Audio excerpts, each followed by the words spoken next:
underlined the importance of international cooperation in this field, engaging citizens at the heart of the questions of the future of AI across all of our fields of work, including our partners. Now we will shift the conversation to talk very concretely about a multi-stakeholder approach to developing policies and frameworks for artificial intelligence. The panel that will be coming up just now is called A Multi-Stakeholder Discussion, Key Elements of Artificial Intelligence Policy. This morning, one of the key messages that kept on coming back in the conversations we were having is the need to adopt a multi-stakeholder approach. And here, not only a multi-stakeholder approach, Moez Shakshuk, the Assistant Director General for Communication and Information at UNESCO, underlined this idea of an omni-stakeholder approach, which really underlines the shift of UNESCO's work to ensure that youth and marginalized groups, indigenous communities, and people around the world are part of this global discussion in developing a truly international framework for the ethical dimensions of artificial intelligence. Before I invite the moderator and the panelists on stage, I would like to invite you to listen to Paola Forteza talk about AI and democracy, because this multi-stakeholder approach is an essential part of how we view the role of democratic and deliberative processes in the development of artificial intelligence.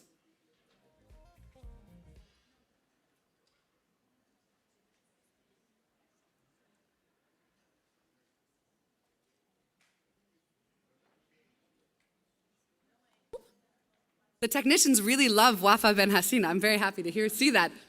But we will listen to Paola Forteza.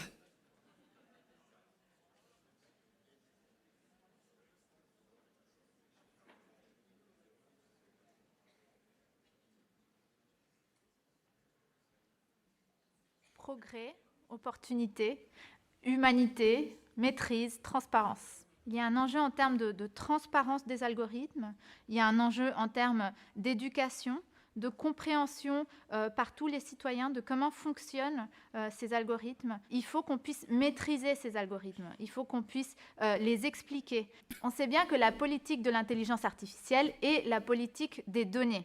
C'est-à-dire que pour entraîner un algorithme, on a besoin d'accéder à des données. Donc, le futur de cette question passera par qui a accès à quelles données, quand, dans quelles conditions, dans quel contexte. La question de qui aura accès à quelles données va marquer le fait de est-ce que cette IA est démocratique ou pas. Donc, le rôle des acteurs publics est justement d'organiser ce débat de société, d'organiser ce débat démocratique. L'UNESCO peut être l'espace où différents pays partagent des expériences, partagent des outils, partagent des réflexions sur comment on peut avancer vers une intelligence artificielle plus éthique, plus transparente, au service de l'humain. Paola Forteza, who works a lot in the Latin America and Caribbean region, also has a statement which I think underlines the importance of why this multi-stakeholder approach is crucial. She often says, just because it is technically feasible does not mean we should do it. And so here is the importance of having these multi-stakeholder discussions to say, okay, we have the technical competencies to do many things, but maybe those don't necessarily serve not only the sustainable development goals, but also human progress and the good for humankind more broadly. And this is where we at UNESCO see the importance of this multi-stakeholder dialogue to co-create and co-design the future of AI that is for good. So it is my pleasure now, in order to have this multi-stakeholder conversation, invite to the stage Leao Serva from TV Cultura, Brazil, and the panelists, Yasmina Byrne, Chief of Policy of the Office of Global Insight and Policy at UNICEF, Demi Getchko, CEO of the Brazilian Network Information Center, NIC.br, and counselor to the Brazilian Internet Steering Committee, CGI.br, Cordell Green, a longtime friend of UNESCO and the Executive Director of the Broadcasting Commission of Jamaica, Valeria Milanes, Executive Director for the Asociación por los Derechos Civiles, and Luis Sergio Pires, Director of Microsoft's Advanced Technology Labs of Brazil.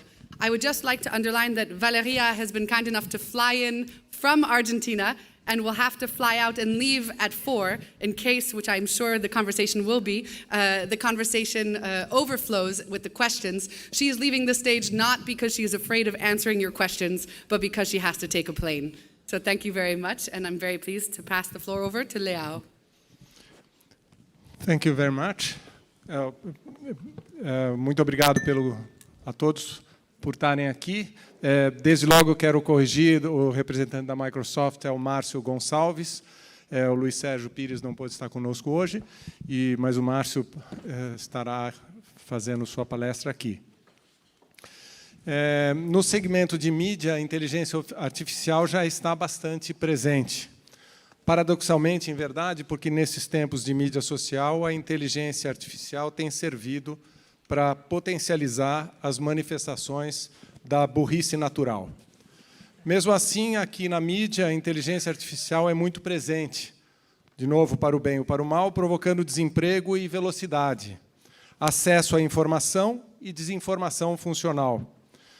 Por isso, é para mim uma honra estar aqui para ouvir os panelistas dessa conferência.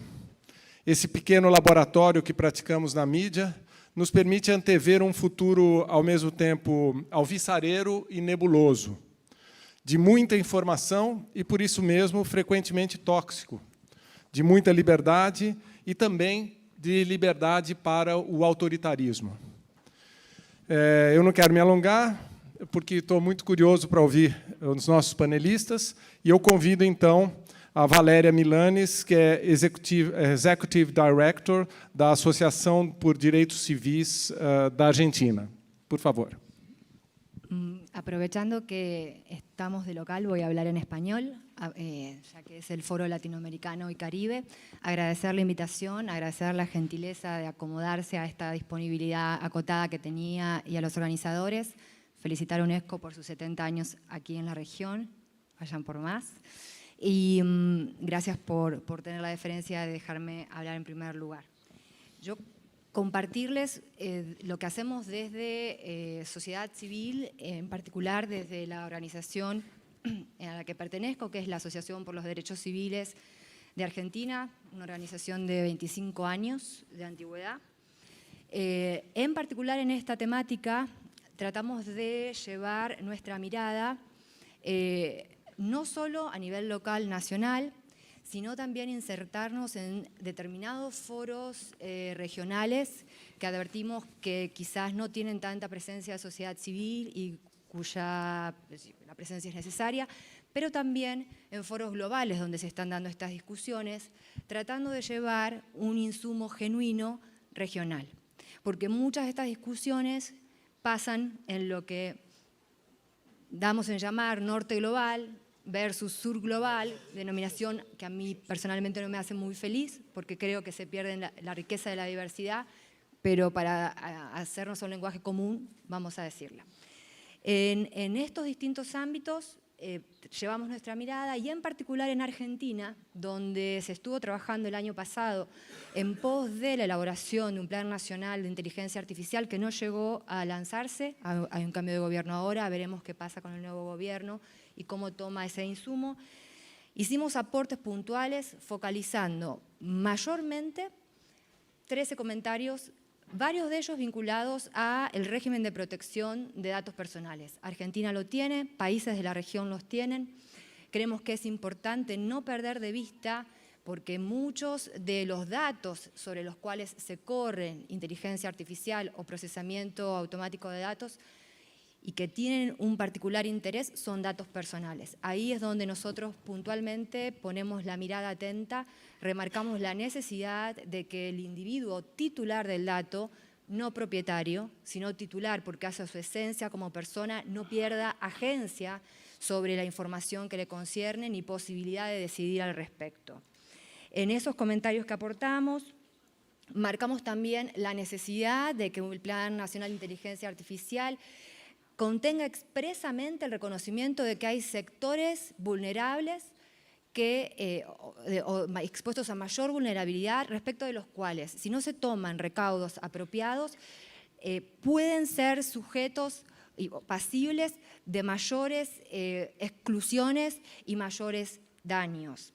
Más que nada, Argentina es un país, como muchos de los países de la región latinoamericana, con altos márgenes de desigualdad y discriminación.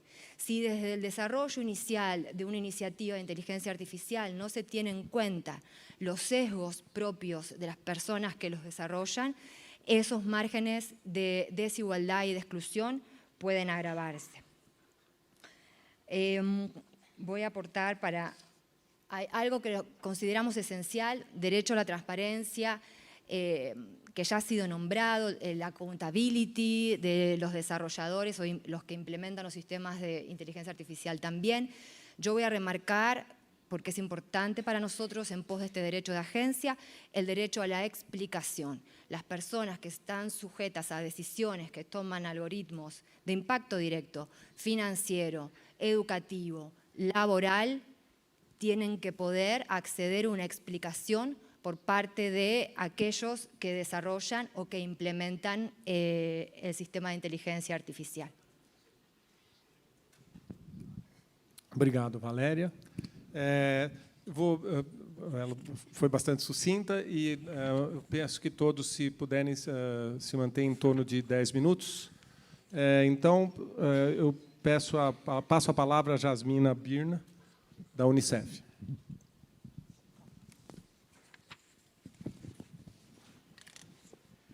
Thank you very much for this opportunity, and thank you to the organizers for inviting UNICEF, and particularly to our friends from CETIC Brazil and from UNESCO. Before I joined our office in New York, I worked in our Office of Research in Florence, and 3 years ago we wrote a little paper, myself, Sonia Livingstone and John Carr, called 1 in 3, Internet Governance in Children. And that paper basically says that while the children present 1/3 of all Internet users, the Internet governance policies have not caught up with that reality and are largely excluding children. And here in Brazil, with our friends from CETIC Brazil, where Latin American network was carrying out also Kids Online study, we know that 86% of children between 9 and 17 are actually using the internet, while as the general population is only about 70%. So we see that children are really the ones that we need to think about when we talk about new technologies and emerging technologies. And there are also those who are not connected, and somebody was talking about it earlier today, that while those who are excluded from having access to the internet, we need to also think about the fact that they're also going to be excluded from their data feeding into the AI system that may benefit them. So as the AI technology is advancing, we are seeing also huge implications for children that are not always discussed in forums like this. There was some mentioning earlier today from development of Internet of Toys that collect a lot of information on children, from personal assistants, from facial recognition and profiling of children. There are many positive developments of AI. AI can be used in education, it can be used in health as well, but there are also many risks. And very often children and those who actually take care of children and make decisions on their behalf, particularly younger children, and those are their parents, are not even aware of those risks. They don't know how this data is collected, how it is used for profiling, for advertising, and so on. So in UNICEF, we actually wanted to carry a little experiment. We said, we know now that so many governments are developing their strategies and policies around AI. Somebody mentioned today we have about 200 ethical guidance and documents. And we wanted to see how many of them really address children's issues. We looked at about 18 policies and about 20 ethical guidelines. And while we noticed that there's an emphasis on children as a future workforce, and perhaps even STEM education in schools and so on, there was very, very little emphasis on respecting and enhancing the realization of rights of children, particularly their data, their privacy, their protection. And that really encouraged us to start thinking about what can UNICEF do in that space and what can we do to make sure that the government strategies and policies and companies who are developing the ethical principles and guidelines pay adequate attention to children. So we gathered a group of like-minded, friendly colleagues, people from IEEE, Berkman Klein Center for Internet and Society at Harvard University, World Economic Forum, Five Rights organization from the UK. We had our first workshop in June in New York. We had colleagues from ITU as well and other UN agencies as well as OECD. And this was really the beginning of a process that now is going to lead towards the development of a policy guidance for children and artificial intelligence. And we really want to not replicate and duplicate and do more of these normative standards, but we want to focus on three aspects. One is, when is it that artificial intelligence can serve children, and when can artificial intelligence help in the services? What are the good examples, and how we can actually provide more knowledge around that and resources? When is it that artificial intelligence can create some risks, and what are the principles and ethical considerations that we need to take into account? And the third one is really, how do we educate children more to understand AI, to understand the implications, but also to be the future developers of AI? Because we also want to make sure that children are included in this process of policy development. And to achieve that, we work with a number of stakeholders. We are organizing several consultations around the world. Yesterday, we met with civil society and academia here in Sao Paulo, and we had an event in Helsinki. We are going to go to Southern Africa, Southeast Asia, and other places. Next June, we are holding the first ever forum on child rights and artificial intelligence in Helsinki. But what I want to emphasize is also that throughout this process, we are working with children, we are consulting with children, we are carrying several events and consultations with children, because we want to bring them to talk to us and to sit at the table and tell us what they think and what are their concerns, how well they understand artificial intelligence, and what recommendations they have for policymakers. So I just wanted to tell you about this initiative and to invite you to work with us. I'm here with my colleague Steve Oslo, who is over there in the third row. Maybe he can wave. Many of you may know him.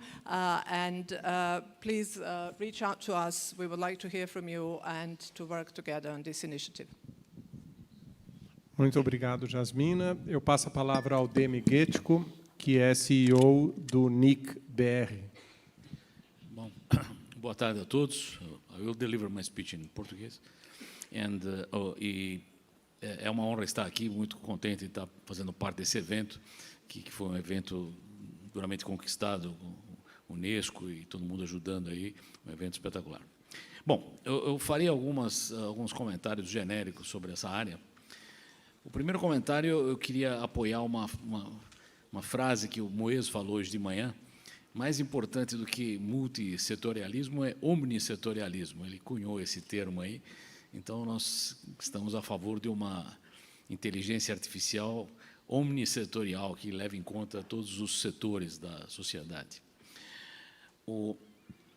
Existe um grande movimento em relação à inteligência artificial, que não é um conceito novo, mas atualmente muita atividade, muita pesquisa, muita ação tem sido jogado com a etiqueta IA, e precisamos tomar algum cuidado quanto disso de fato é IA e quanto não é, né?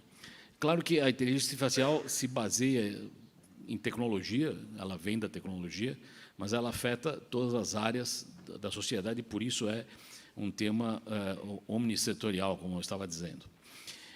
Para dar uma ideia do que eu queria dizer com essa história de reclassificações, hoje de manhã o Max deu um exemplo de que ele acorda cedo e, com isso, ele recebeu uma pergunta se ele tem insônia, né?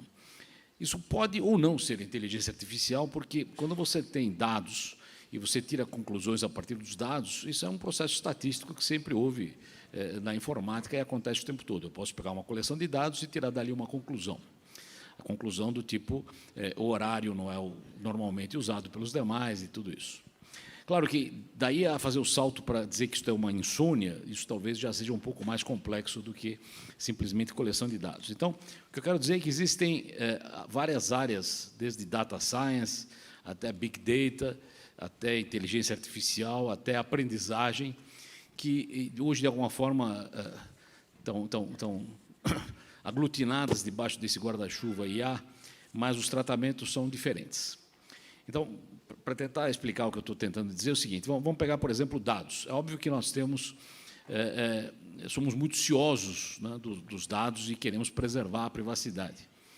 Existem sistemas de inteligência artificial que se desenvolveram pesadamente baseados em dados.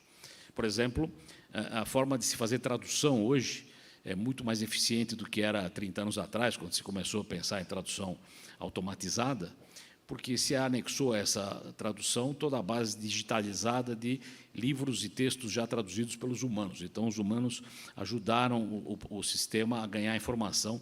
Em vez de ele tentar deduzir a semântica por conta própria, ele usa esse aporte humano nisso. Isso também é absolutamente verdadeiro, por exemplo, em medicina, quando o exame de uma fotografia, uma placa de raio-x, para ter algum significado, tem que ter um palpite humano do que é aquilo. Quer dizer, aquilo parece ser uma doença ou não. A máquina sozinha está vendo uma foto e ela não tem a menor ideia se aquilo é algo positivo ou não, se não tiver a realimentação humana. Então, eu quero dizer com isso que dados sozinhos não querem dizer muita coisa, dados com realimentação são coisas mais complicadas, e só para ir para o outro extremo, depois podemos aprofundar o processo, existem situações em que não há dado nenhum. O único dado é o método, e a realimentação é conseguida pelo próprio método. Então, por exemplo, todos devem ter ouvido falar do AlphaZero, que é um programa que joga xadrez e ganha de qualquer outro programa atualmente, de humanos, né? E ele não pegou dado nenhum, ele simplesmente aprendeu a jogar jogando contra uma outra versão de si próprio. Isso é uma inteligência artificial que pode ser até mais perigosa do que aquela que coleta dados que invade nossa privacidade, porque tem um efeito decisório muito complexo. Então, para fechar essa parte, depois podemos ver com mais cuidado, quando se fala, por exemplo, em transparência do algoritmo, isso se aplica em alguns casos, mas não se aplica a todos, né?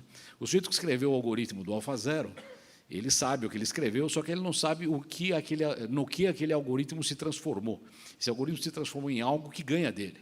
Então, ele não tem a menor chance de dizer qual é a próxima jogada, se ele soubesse isso, ele não perdia do jogo. Então, se ele perde do programa que ele próprio criou, é porque o programa está num patamar em que ele não consegue mais explicar o que o programa faz. Então, esse é um risco que nós corremos em sistemas com aprendizagem, que podem ou não se utilizar de dados. Então, talvez uma falsa esperança imaginar que alguém nos explicará porque o sistema decidiu assim. Ele decidiu assim porque ele aprendeu assim pelos dados que estão lá. O que ele está executando hoje não é mais aquilo que foi escrito pelo programador com falhas ou sem falhas muito tempo atrás. Então, o que eu quero dizer com isso é que esse é um sistema muito complexo, tem coisas meramente estatísticas, meramente combinatórias, coisas que têm aprendizado, que, em geral, envolve realimentação, feedback, e coisas que têm dados e coisas que não têm dados. E tudo isso pode ser muito útil para a humanidade e pode ser também muito ruim para nós. Então, acho que essa é a grande discussão e todos os setores têm que estar envolvidos nela. Obrigado, Demi. Eu convido o Cordell Green, diretor executivo da Comissão de Broadcasting Commission da Jamaica. Por favor. Thank you very much. Well, I would want to join in the observation that we're really talking about complex mathematics and statistics, and I would have loved if it could be left at that. But I think based on the discussions we have heard since morning, it's now very clear that AI is the most poignant indication that the operating system of society has changed, and rapidly. This very close acquaintance of human beings with intelligent machines go to the very core of how society operates, and it is going to metastasize, I think, to even questions about what it means to be human beings, and requires an interrogation of human rights. I think the good thing about this new disruptive environment is that UNESCO has solidified its relevance. I mean, the Rome principles are most apt for the era in which we're operating. And I think this is because the state is no longer the sole arbiter of institutional power. So the ADG for CI is right in speaking about this omnisectoral approach / the multi-sectoral approach. It's a great opportunity now to involve the state and various non-state actors, but the state has to remain that overarching regulator and guarantor of fundamental rights and freedoms. I want to associate with a comment that was made earlier this morning about youth, and not really just for the optics, but because there is a clear and present danger insofar as millennials and Generation Z are concerned. They seem intuitively to be born wired for the era, but the Deloitte millennial surveys of 2018 and 2019 are quite telling. Those surveys report that the millennials and Generation Z themselves are saying that they are not ready for the fourth industrial revolution. They are not comfortable with the transition into the fourth industrial revolution. Now, in a sense, that's very much counterintuitive. There's hardly any adult who intuitively would assume that that would be the feedback coming from millennials and Generation Z.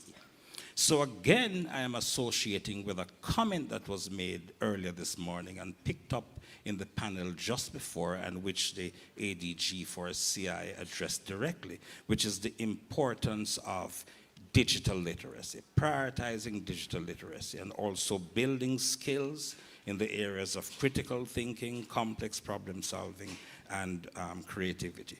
These are some of the factors which motivated Jamaica to lobby for October 24 to 31 being declared Global Media and Information Literacy Week, with which the ADGCI referenced in the last session, and which happily was approved at the just concluded 40th General Conference of UNESCO. This is really about getting the common man not to see this as a discussion about complex mathematics, but a discussion about the future of humanity. And finally, I want to say that we must absolutely resist technological determinism. There must be an insistence that AI must promote human well-being. We have to do everything to avoid the worst outcomes of the first industrial revolution, when millions of people were left behind. And I think to avoid that, we should pay special attention to small island developing states and developing countries, for the simple reason that they are most susceptible to the worst outcomes of automation. Thanks. Muito obrigado, Cordel. Eu passo a palavra ao Márcio Gonçalves, da Microsoft, do Laboratório de Tecnologias Avançadas da Microsoft.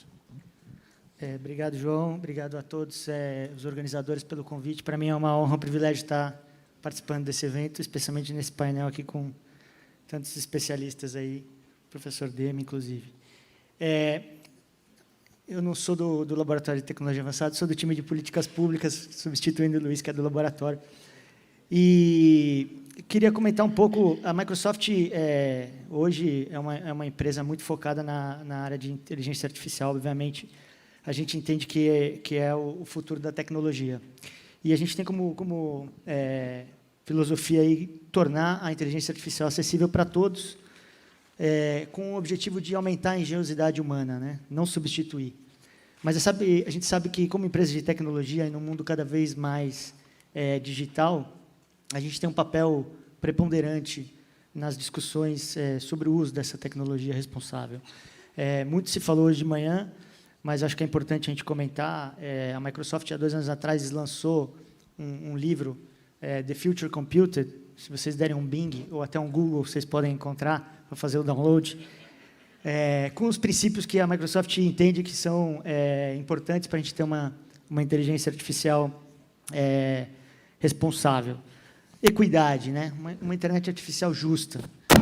A partir desse princípio, a gente já fala de um desenvolvimento multi-stakeholder, centrista.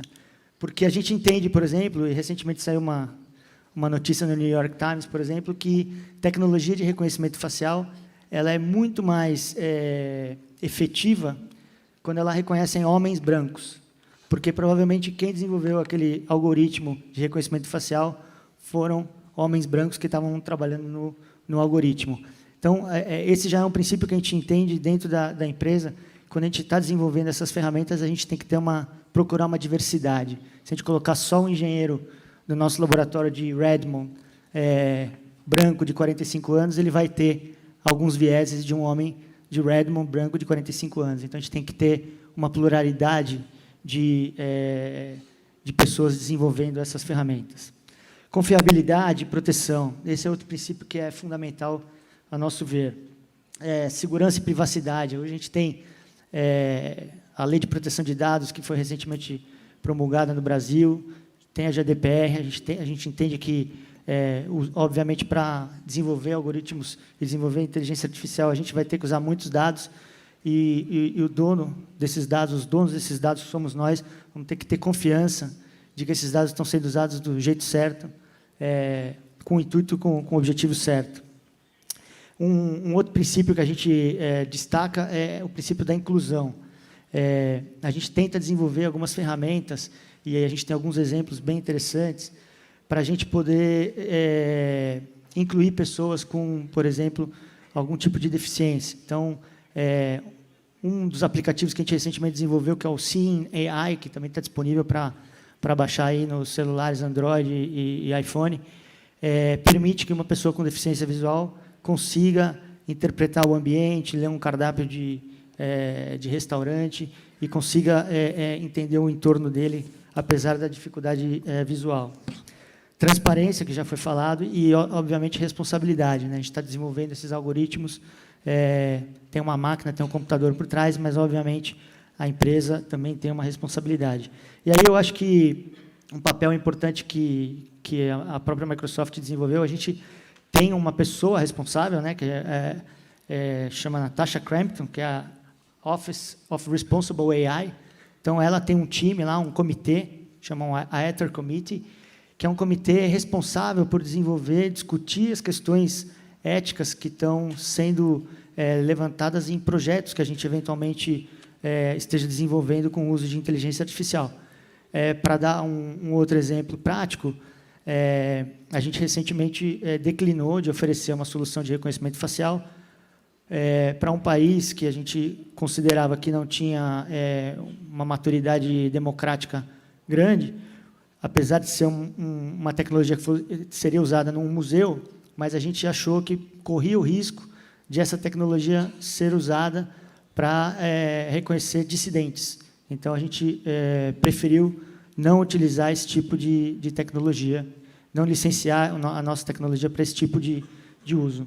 Então, esse comitê, que é o Ether Committee, liderado por essa pessoa responsável, ele tem desde o time de engenharia, de pesquisa e desenvolvimento, de produto, e o time jurídico também para analisar essas questões mais éticas. Acho que, com isso, respeito o relógio aqui e deixo um pouco mais de tempo para a gente debater outros temas.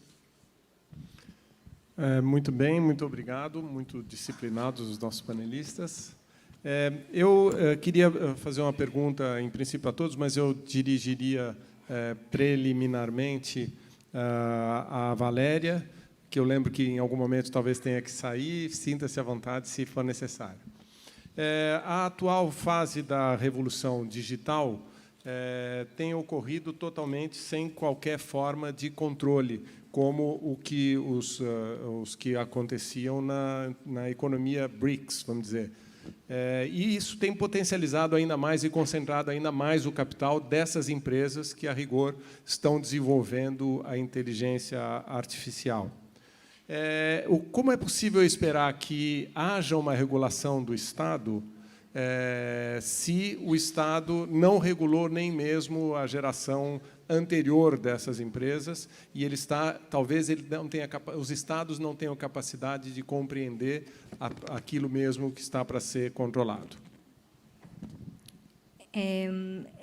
Esa pregunta que acabas de formular estaba alineada con uno de los puntos que me quedó fuera de la ronda anterior, que es algo que nosotros estamos advirtiendo que pasa cuando en la región o en Argentina, voy a tratar de hablar solo de mi país, se empiezan a analizar estas cuestiones. Por un lado, y está siendo comentado entre colegas de organizaciones de sociedad civil, darnos toda la posibilidad de discutir en foros como este.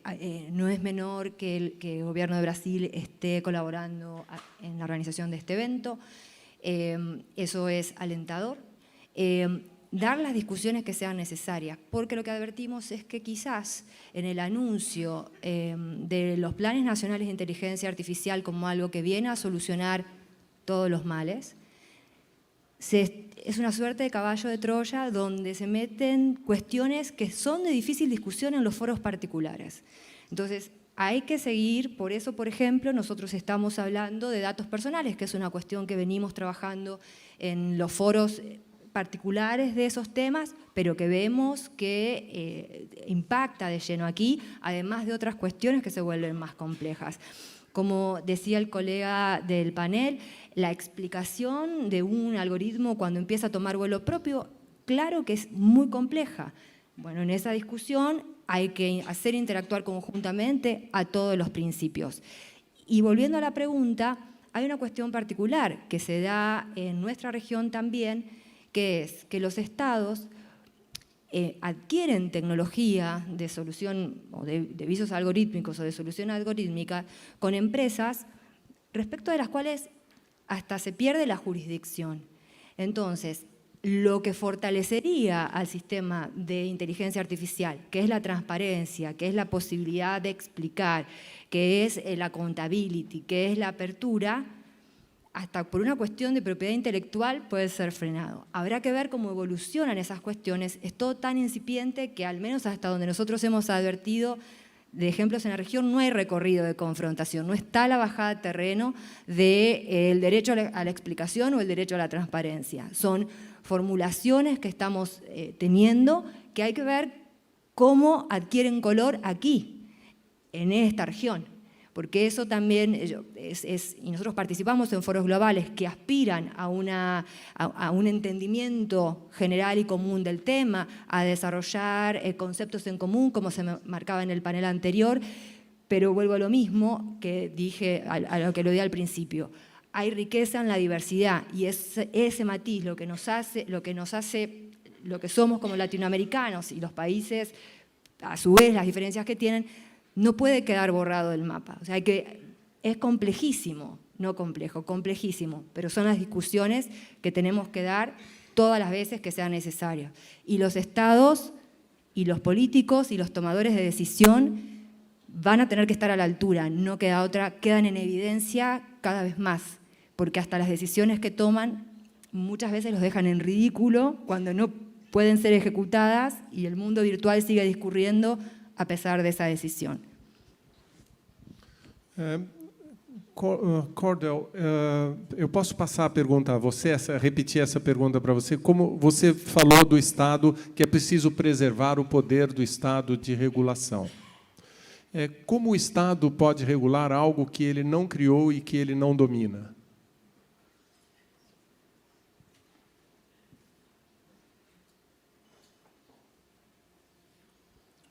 Well, look, I agree that the world in which we live now, a handful of large tech companies control the spaces, the places where we meet and we interact, and they are having disproportionate influence. But this is not the first time this has happened in human history. The state, in fact, has a habit of catching up This is not the first time. The problem is that the changes and the impacts are so exponential that we can't afford for a slow state response. And it becomes a very challenging issue for the state, because at the same time you don't want to have state overreach.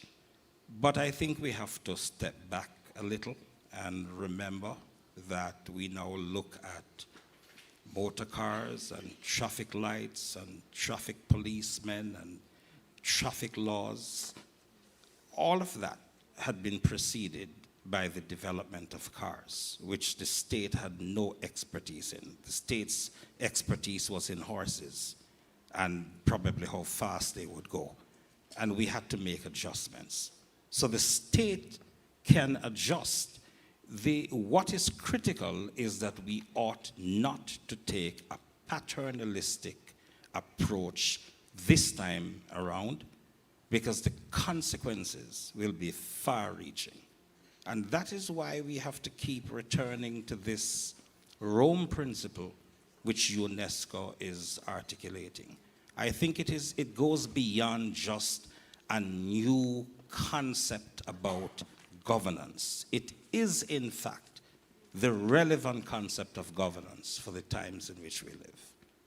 So I see the state remaining central at the core of regulation. I can't think of a better institution to protect fundamental rights, which this discussion about AI is about. It really is about fundamental rights when we distill the consequences and the possibilities. What are the consequences of this increased acquaintance of human beings with intelligent machines?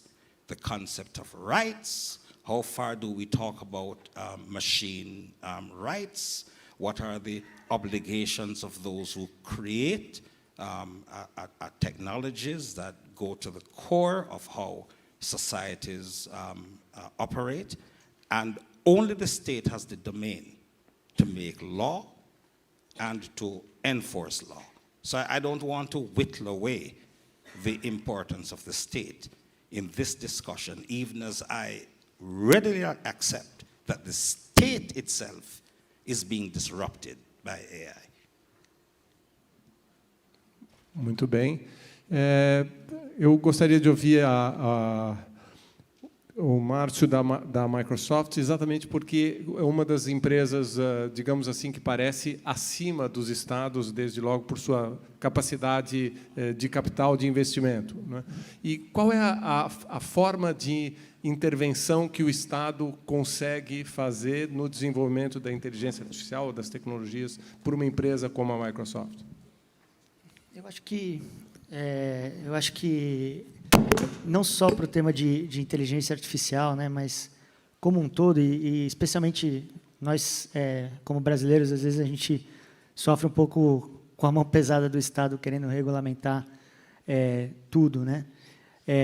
Eu acho que a gente tem que partir de uma regulamentação principiológica, né? Alguns desses elementos que a gente comentou aqui, a gente está discutindo, inclusive, dentro de associações que a gente participa. E o Estado tem um papel importante, porque até para a adoção da tecnologia, né, a adoção da inteligência artificial pelo Estado, para melhorar os serviços públicos, para diminuir desperdício, para oferecer serviços ao cidadão de forma mais precisa, né? Com política de dados abertos também, que eu acho que isso daí aumenta a transparência e a eficiência do Estado. Então, são algumas dessas questões. Outro ponto que, sem dúvida, é importante, na medida que essa transformação vai mudar a forma de muita gente trabalhar, né? Eu, num departamento jurídico, por exemplo, está todo mundo preocupado se vai ter emprego daqui a 15, 20 anos, qual é o papel do advogado. Então, a gente tem que também pensar na formação, né, dessas próximas gerações, aí, qual é o tipo de treinamento, o tipo de capacitação que essas pessoas, as que terão os empregos afetados e as que estão surgindo e chegando nesse mercado de trabalho.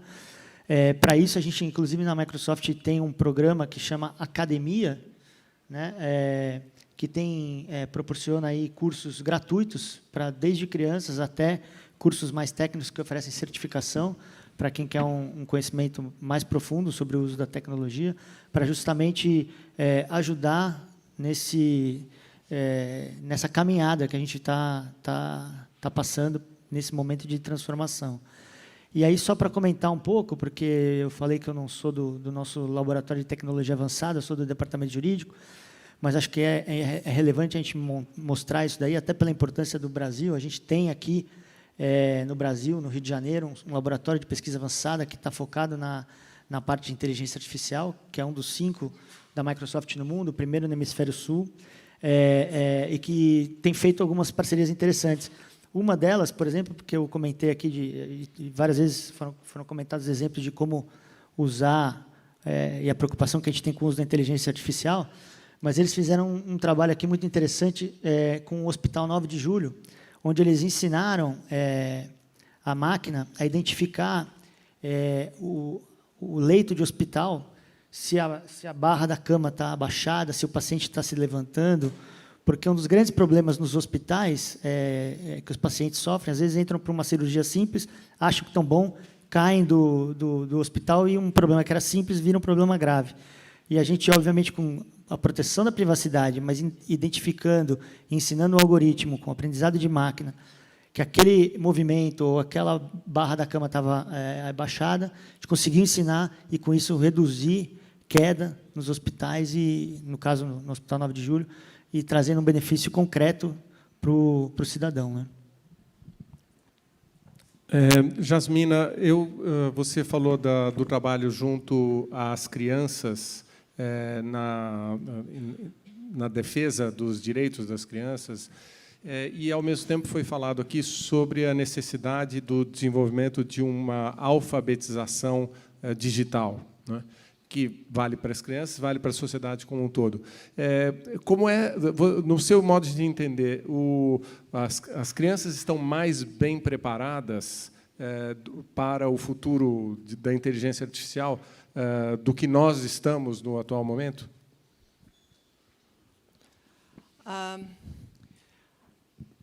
Well, I think there's a myth that we think that all children are digital natives just because they use the internet. And actually our studies and Global Kids Online studies have shown that there's a significant percentage of children who actually don't exhibit that level of literacy that we hope they do.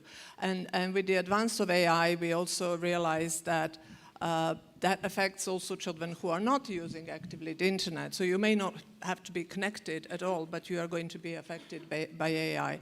So for us in UNICEF, when we talk about digital literacy and skills, we also talk about data literacy and being literate in this AI environment, and preparing children to understand really what implications for them is of their data use, about different forms of surveillance, cameras that they see in their schools, in their playground, on the streets.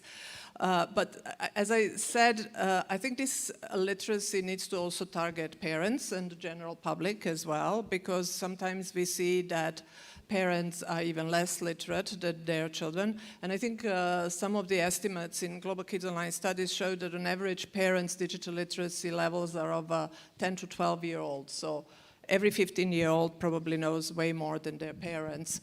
Are parents the best proxies to decide actually what is the best solution for children? So we really need to have this obligation to educate all aspects of society, and working with civil society organizations who represent children and their interests.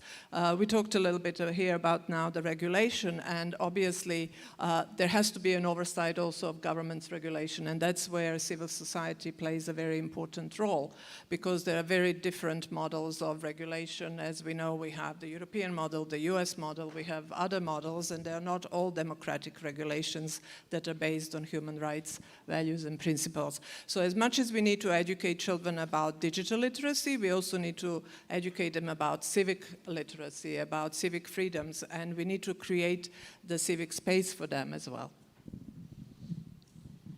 Demi, o NIC é uma instituição peculiar, talvez, para muitos países, que ele não é uma instituição do Estado e, no entanto, ele tem um aspecto de regulação do ambiente da internet no Brasil, já desde o início da implantação da internet. Como você vê e como o NIC é pressionado, digamos, nessa atual conjuntura de desenvolvimento da inteligência artificial, como esse representante, não sei se omni, mas um representante de diversos setores da sociedade, inclusive com o Estado como minoria, diante desses desafios todos e, principalmente, às vezes, da vocação autoritária do Estado? Eu vou falar mais em meu nome do que do NIC. O NIC é mais um órgão operacional, mas eu acho que é uma discussão bastante complexa nessa área. Eu vou tentar ser, talvez, ingênuo, mas eu diria o seguinte: o que seria regular essa atividade? Na proporção em que inteligência artificial é uma extensão dos nossos meios de apreensão de dados, eu não acredito que haja nada muito complexo aí, né? O binóculo já nos permitia ver mais longe do que os olhos, o microscópio já nos permitia ver coisas menores, o alto-falante me permite falar mais alto. Quer dizer, aonde a inteligência artificial me ajuda a ter uma melhor visão, eu não acredito que resida o problema. Por exemplo, se um sistema óptico consegue dar a um médico uma boa ideia se determinada imagem é uma doença ou não, isso é uma ajuda ao médico decidir. Se num sistema jurídico o sistema digital consegue recolher todos os casos anteriores de jurisprudência e dar uma grande base de dados para o sujeito poder decidir, como fazem hoje as ferramentas de busca em geral, isso também não representa um problema inicial. Talvez exista viés, aí outra coisa que eu não queria entrar no detalhe. Mas, na hora que você repassa a decisão ao sistema, aí você mudou de patamar. Eu acho que a decisão do sistema é que envolve a responsabilidade. Então, se o sistema jurídico decide que você é culpado, esse é um passo sobre-humano que eu acho que vai ser difícil encaixar no humanismo, no que a gente tem hoje em redor da característica humana da decisão. Então, que o sistema jurídico automatizado ajude você a ter os dados, não há grandes problemas aí. Se você permitir, e aí que vem a parte da regulação, que a decisão seja dele, eu acredito que nós estamos pulando em algo bem mais complexo e perigoso.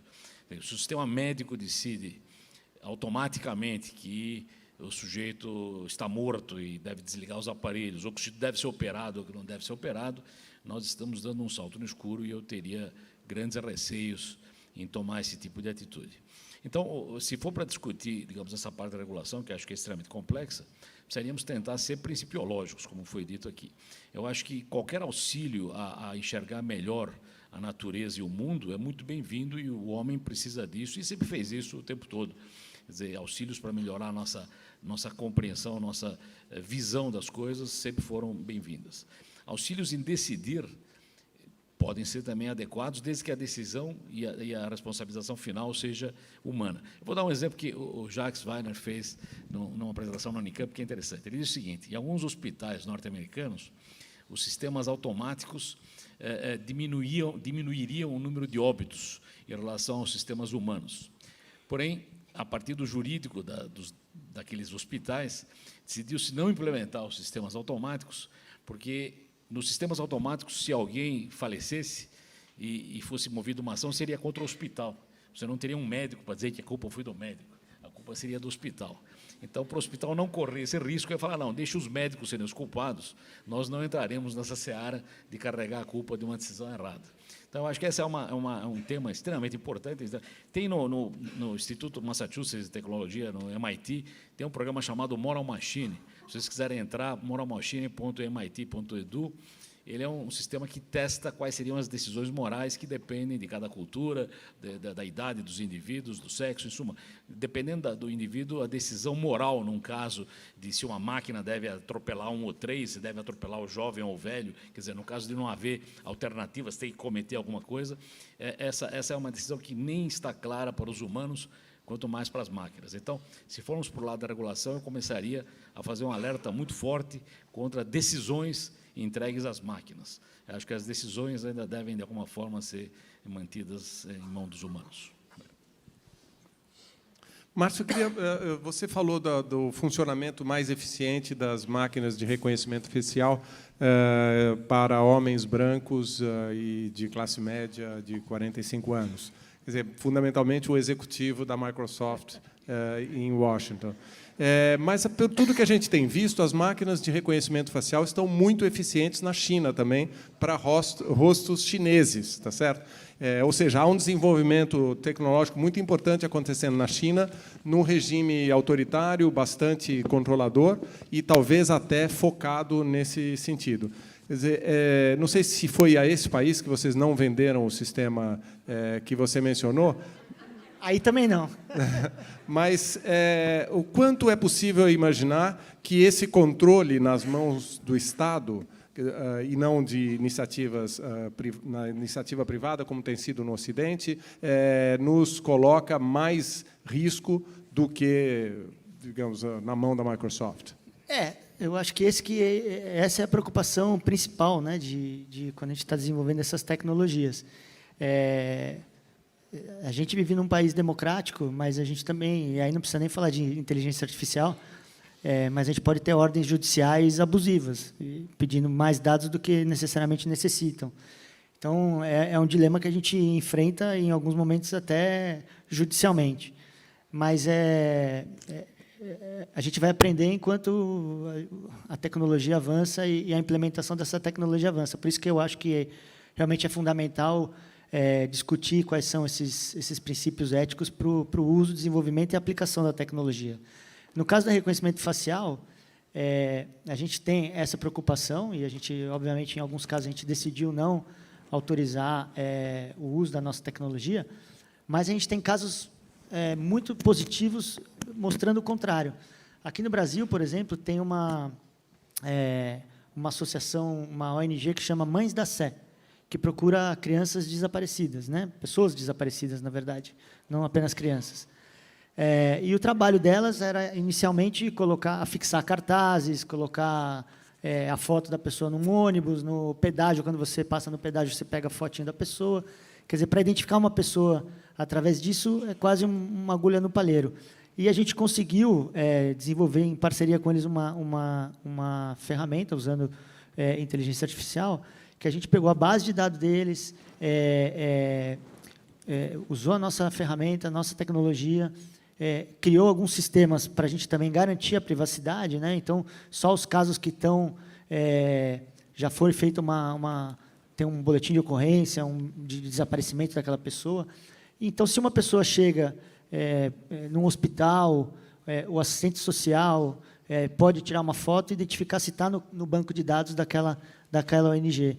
Isso faz parte de uma iniciativa global que a Microsoft tem, que chama AI for Good, que a gente está investindo nos próximos 5 anos $115 milhões em 3 principais vertentes. Uma é essa para apoio de ações humanitárias, uma que a gente chama de AI for Earth, que é mais para questões ambientais, e aqui no Brasil a gente também tem um trabalho sendo feito com a ONG que chama SOS Mata Atlântica, que faz um trabalho de monitoramento dos rios aqui que permeiam 13 estados aqui e que estão na área de Mata Atlântica. Então, as pessoas coletam aqueles dados de poluição do rio e aqueles dados ficavam meio estáticos. Então, a gente está, com o uso da tecnologia, conseguindo identificar, e isso vai ser possível, inclusive, identificar mais para frente doenças relacionadas com a poluição e outros tipos de questões que estão envoltas a isso.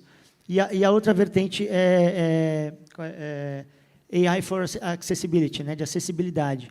Aqui no Brasil, a gente começou com a Rede Luci Montoro e agora com a ACD, um projeto de pessoas que estão fazendo tratamentos em máquinas robóticas, que muitas vezes o médico não sabia se aquele tratamento estava sendo feito, porque são várias sessões de fisioterapia e para cada tipo de paciente, com perfil mais novo, mais velho, ou tipo de lesão, um tratamento pode funcionar até um momento e depois de um certo momento não. Para cada minuto desse tratamento, cada 30 minutos de uso desses equipamentos, são 150 mil linhas de dados. Era humanamente impossível para o médico que estava fazendo isso analisar o que estava sendo efetivo. E aí também a gente, com o uso de tecnologia, está conseguindo inferir e ter melhores resultados para esses pacientes. Então, tem muito uso positivo também, eu acho que essa é a mensagem principal que a gente tem que deixar. Obviamente, sempre tendo a preocupação de usar adequadamente e saber que ela pode ser utilizada também de forma equivocada, né?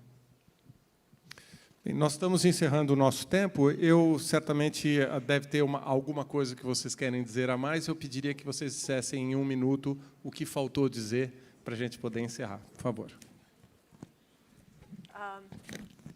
Yes, I'd just like to reiterate that really when we are designing these products and services and technologies and AI products for children, we need to work with children, we need to work with the developers. I think often the lofty principles that are enshrined in human rights documents and in the Convention on the Rights of the Child don't mean anything to a developer because they don't understand how to practically translate that into design of their services, even though they may have all the intentions to do that. And we have worked with designers in Finland, in Denmark, to try to translate these principles into practice. And this is, I think, for us also an important next step.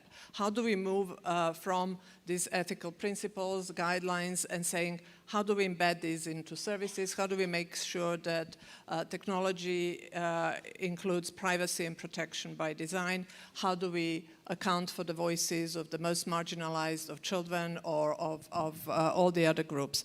And also then testing and prototyping before the services are rolled out and it's too late to do anything about that. And then finally, I would say when it comes to children, what is very important is really a transparency by everybody, particularly by companies, about how their data is used, for which purposes. Currently, the services and the terms of conditions of use are written in a language that nobody understands, not even very educated adults. So how can a child who is 13 understand what they're signing up for? So this is really a plea to think about the users who may not understand this complex language, but are your actually primary audience. Thank you. Demi, por favor. Eu acho que os riscos são, de fato, que aquilo que pode ser feito acaba sendo feito, e isso sem muita consideração adicional. Eu lembrei de uma frase de um sujeito, um escritor inglês, escreveu 110 anos atrás, um sujeito chamado Chesterton. Ele escreveu o seguinte: a tecnologia, claro, a tecnologia da época dele, nos ensina a fazer coisas maravilhosas. O próximo grande desafio é aprender quando não fazê-las. Muito bem. Cordell? Yes, I think while it is too early, it's a bit premature to be regulating AI. We simply must continue to prescribe the parameters within which AI should operate, a framework rather than hard rules. And we heard mention of some, explainability, transparency, etc. But I would want to underscore one very important thing, and that is that we should absolutely abhor unethically designed technology, particularly technology that is deliberately designed to be addictive. Por favor. En línea con lo que están compartiendo, creo que en estas instancias iniciales de analizar el fenómeno de inteligencia artificial como un todo, más allá de que, además de guías y principios que se están elaborando en varios foros en paralelo, con coincidencias en muchos de ellos, hay reglas ya establecidas desde bases legales vigentes. Los derechos humanos tienen un marco jurídico, son de aplicación. hay leyes que pueden no corresponder 100% a la complejidad de este fenómeno, pero que el desafío está en ser pensadas. Yo hago referencia a lo normativo porque mi formación es abogada, pero entiendo que esto es trasladable a otras disciplinas para aportar a la comprensión del fenómeno. No hay que empezar de cero, hay como que ampliar la mirada y agudizar. El fenómeno es distinto, las paradojas son distintas, los parámetros son distintos. Y creo que sí, y esto lo voy a enfatizar porque ya se ha dicho, hacer estos análisis y los interrogantes necesarios en todo el ciclo del diseño de la iniciativa, no una vez que se probó y post facto, es decir, cuando ya están los resultados, sino desde que se empieza a pensar la necesidad que se intenta cubrir con ese desarrollo. Gracias. Muito bem. Márcio? Bom, só para finalizar, o nosso presidente global, Brad Smith, lançou um livro recentemente que chama Tools and Weapons. Então, a gente sabe que do mesmo jeito que a gente desenvolve as nossas ferramentas, elas também podem ser usadas como weapons, como armas. Então, a gente tem essa preocupação no cerne da empresa e de tudo que a gente desenvolve. Eu não tenho dúvida de que a tecnologia, a inteligência artificial vai trazer grandes benefícios para todos, vários segmentos, para toda a sociedade, mas a gente tem que ter essa preocupação quando a gente está desenvolvendo, e concordo com meus colegas aqui, que em questões éticas a gente vai ter que ser muito duro e perder negócios, mas para a gente ter uma sociedade cada vez mais justa, equilibrada, pensando no melhor da sociedade. Muito bem, muito obrigado. Obrigado a vocês pela presença e obrigado aos nossos panelistas por terem vindo. Em nome do evento, eu agradeço a todos e a vocês.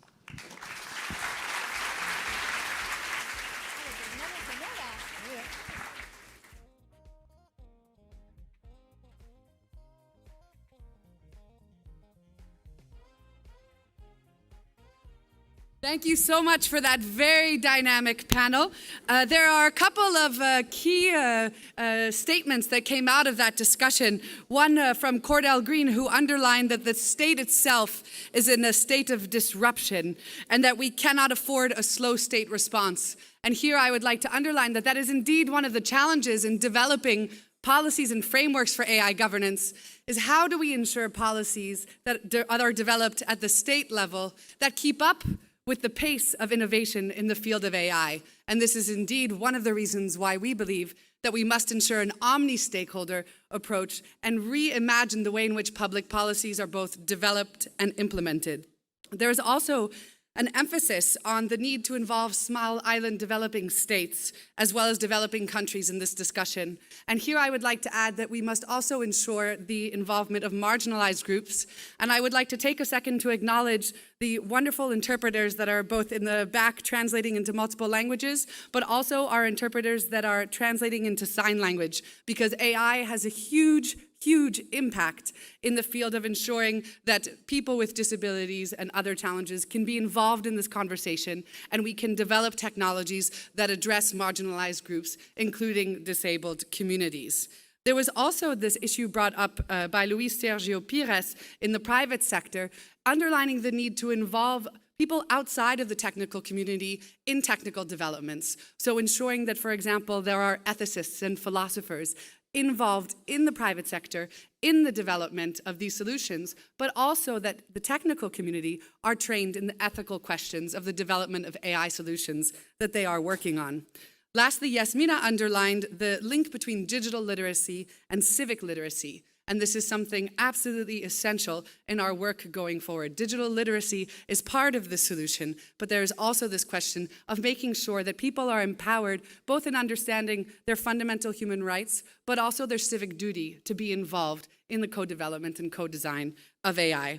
Lastly, Yasmina underlined a question really, which is, okay, well, concretely, how do we move from principles to practice? You can have the most beautiful policy in the world on paper, but concretely, how do you apply it in the real world across the different stakeholder groups that were on the stage today?